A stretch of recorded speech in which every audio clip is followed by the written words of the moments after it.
নানুরে BJP প্রার্থীর সমর্থনে আসছেন প্রতিরক্ষা মন্ত্রী। তার আগে প্রস্তুতি তুঙ্গে। আগামীকাল নানুর বিধানসভার বিজেপি প্রার্থী খোকন দাসের সমর্থনে নির্বাচনী প্রচারে আসছেন কেন্দ্রীয় প্রতিরক্ষা মন্ত্রী রাজনাথ সিং।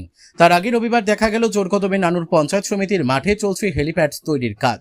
জানা গেছে সোমবার অক্ষয় তৃতীয়ার দিন সকালে কলকাতা বিমানবন্দর থেকে হেলিকপ্টারে করে নানুরের উদ্দেশ্যে রওনা দেবেন প্রতিরক্ষা মন্ত্রী রাজনাথ সিং। তারপর তিনি সকাল 11:30 নাগাদ নানুরে পৌঁছে নানুর বিডিও অফিস এলাকা থেকে রোড শো করবেন।